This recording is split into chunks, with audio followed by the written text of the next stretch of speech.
Hi guys, welcome back to our channel. और बहुत दिनों के बाद मैं आपके लिए लेकर आ गया हूँ एक हॉलीवुड सीरीज़ का रिव्यू। हाँ, पता है मुझे, मैं बहुत लेट हूँ, लेकिन क्या कर सकते हैं, सभी की ज़िंदगी की तरह मेरे ज़िंदगी में भी कुछ एक्स्ट्रा चल रहा है।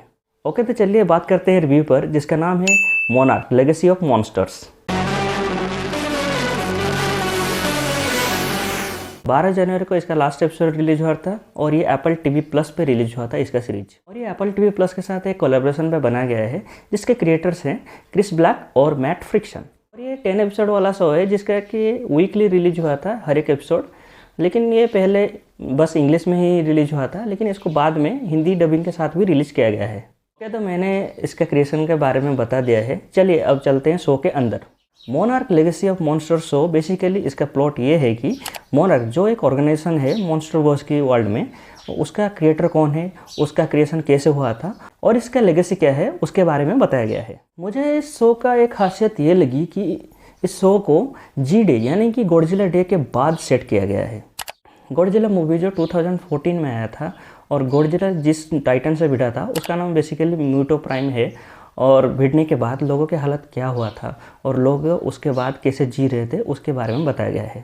Sometimes we are just the collateral damage in someone else war against themselves by author Lauren Eden. और ये ऑथर ने सही ये कहा है, क्योंकि 2014 से पहले इस दुनिया के लोगों को मोनार्क के अलावा किसी को पता भी नहीं था कि इस दुनिया में उनके साथ इतने बड़े बड़े जीव रहते हैं और वो उनसे भी ज़्यादा ताकतवर हैं। लेकिन जब बात आती है वार की, हम जानते हैं कि वार से किसी का भला नहीं होता। और 2014 के उस दिन वही हुआ जो लोगों के दिल में और उस दुनिया के हर एक ऑर्गेनाइजेशन को एक नया नज़रिया दिया।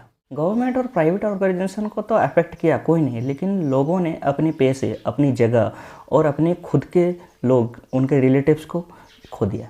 और हमें अच्छे से पता है कि सुनामी और अर्थक्वेक आने के बाद लोगों के साथ और उसके बाद लोगों की क्या हालत होता है, ये कुछ उस तरह का था।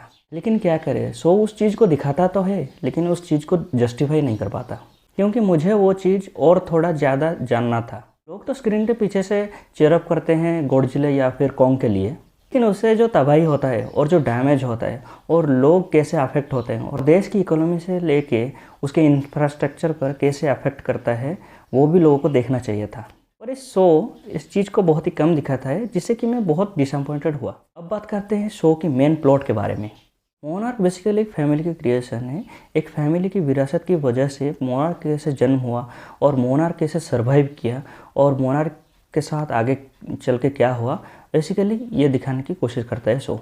मैंने कहा कोशिश करता है, क्योंकि मोनार्क का क्रिएशन से ज़्यादा ये बस एक फैमिली ड्रामा बन के रह जाता है इन द एंड। मैं बुराई नहीं कर रहा हूँ, लेकिन मोनार्क के बदले ये एक अलग से एक फैमिली ड्रामा शो भी बनाते, तब भी कोई कुछ फ़र्क नहीं पड़ता, क्योंकि फैमिली ड्रामा के ऊपर बस एक मॉन्स्टर का और मोनार्क का एक परत चढ़ा गया है, ऐसा मुझे फील हुआ। नो डाउट क्रिएटर ने कुछ नया दिखाने के चक्कर में एक यूनिक कॉन्सेप्ट को चूज किया और वो उसमें कामयाब भी हुए, लेकिन कॉन्सेप्ट के चक्कर में या फिर बजट के चक्कर में मैं समझ नहीं पा रहा हूँ। फैमिली ड्रामा को इतना एग्जेजरेट करके दिखा देते हैं कि मुझे ऐसा फील हुआ पर्सनली कि शो के क्रिएटर मेन प्लॉट को छोड़ के बीच बीच में भटकते जा रहे हैं।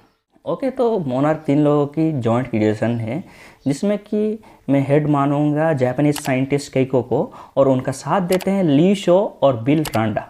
फिर उनके पैशन और जर्नी को दिखाया जाता है, जहां वो ढूंढ निकालते हैं गुफाओं के अंदर बने हुए और लोक कथा पे बसे उन जीवों को जो एक टाइम पे लोगों की कहानियों तक सीमित थे। और एक प्रेजेंट टाइमलाइन को दिखाया जाता है, जहां केट रांडा अपने पिता को ढूंढने निकल जाता है जापान, और उसे वहाँ क्या मिलता है और उसके साथ आगे क्या होने वाला है, वो भी इस शो में दिखाया जाता है। तो शो बेसिकली 2 टाइमलाइन्स पे डिवाइडेड है, एक पास्ट और एक प्रेजेंट। और बीच बीच में हमको दिखाया जाता है मॉन्स्टर्स के झलक और कुछ नए मॉन्स्टर्स और मोनार्क का क्रिएशन। तो आप बात करते हैं वर्डिक्ट के बारे में। तो शो मुझे ठीक ठाक ही लगा, क्योंकि इसमें फैमिली ड्रामा को ज़्यादा दिखाया गया। अगर शो में फैमिली ड्रामा को छोड़कर मॉन्स्टर्स और मोनार्क के बारे में थोड़ा सा ज़्यादा दिखाया जाता तो शो मुझे अच्छा लगता। लेकिन क्या कर सकते हैं, अब जो है वो है।